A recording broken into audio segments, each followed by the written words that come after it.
Afrique, mon Afrique, réveille-toi. Réveille-toi, mon Afrique. Tu es resté trop longtemps endormi. Trop longtemps, tu es resté silencieux. Tes enfants ont besoin de toi. Ils ont besoin de te voir rayonner. Ils ont besoin de te voir briller. Ils veulent te voir dans tes plus beaux jours. Nous savons que ça n'a jamais été facile pour toi. Nous en sommes conscients. Et nous te comprenons. Car tu as vécu beaucoup de souffrances et tu en souffres encore actuellement. Tu as souffert de la traite négrière. Tu as souffert de la colonisation. Maintenant, tu souffres le néocolonialisme. Tes enfants te pleurent. Tes enfants souffrent. Souffrent avec toi. Tes enfants veulent arrêter. Ils ne veulent plus être tristes. Ils veulent sourire. Ils veulent être joyeux.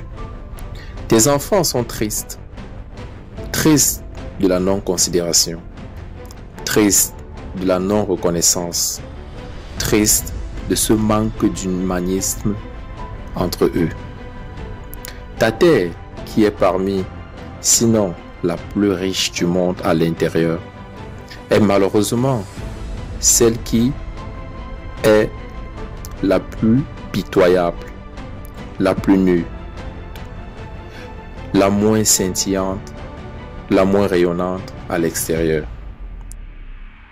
Nous ne nous plaignons pas de notre passé, car beaucoup d'autres ont aussi été dominés.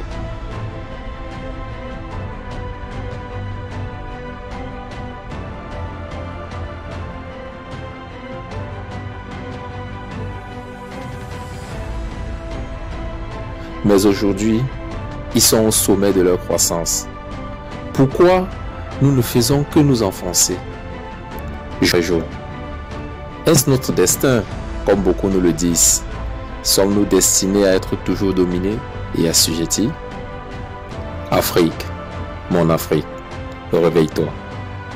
Nous, tes enfants, t'aimons énormément, malgré nos différences, malgré nos supposées appartenances ethniques. Chacun dans son coin t'aime à sa façon et à sa manière.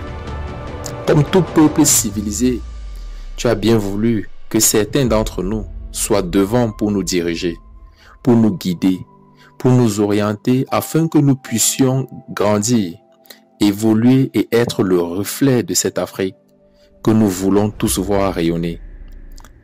C'est vrai, beaucoup ont failli, pas de façon préméditée, ni par volonté, mais par peur.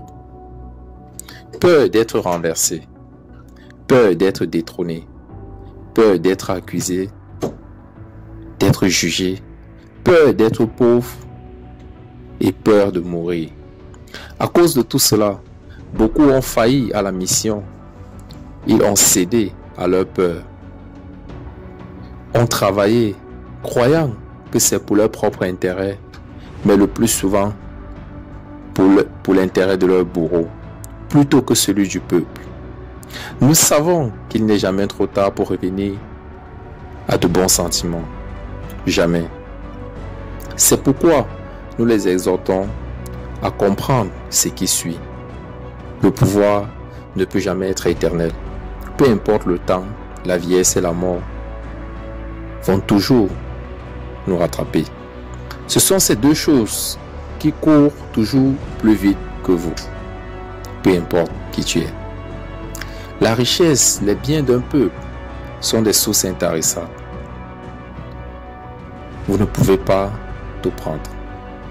Le manque est plus un état d'esprit que le fait de ne pas avoir la richesse. La grandeur de votre pays, de votre continent, sera ce que vous aurez fait et laissé comme héritage. Mahatma Gandhi, Nelson Mandela, Mère Teresa et bien d'autres ont montré par leurs exemples respectifs que la grandeur est bien au-delà de ce qui est physique ou visible. Nous ne voulons pas dire que la richesse est une mauvaise chose, non, tout au contraire, mais le sentiment d'avoir accompli sa mission et avoir la reconnaissance d'un peuple et même des inconnus est la plus grande réussite que vous pouvez avoir sur cette terre.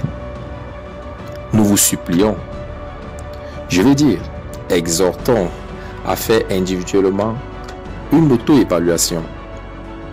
Regardez les pays que vous visitez, leurs aéroports, leur technologie, leur architecture, des routes et autoroutes, leurs différents points d'attraction touristique.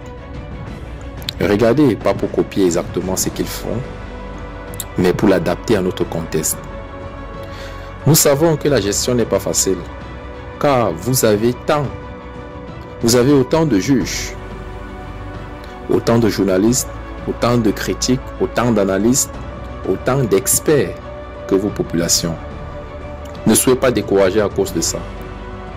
Il y a du positif en cela, car cela veut tout simplement dire qu'ils y sont intéressés, qu'ils aiment leur pays, qu'ils aiment leur continent autant que vous.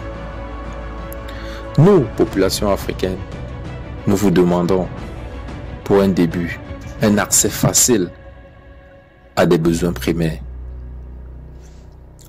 qui sont se nourrir, se soigner, se vêtir, s'éduquer et se déplacer en sécurité.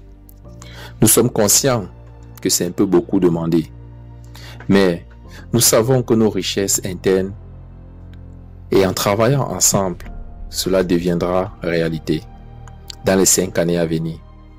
Tel est notre rêve pour cette Afrique que nous ne cesserons jamais de chérir et d'aimer. Partage à tous tes amis et connaissances et abonne-toi pour ne rien rater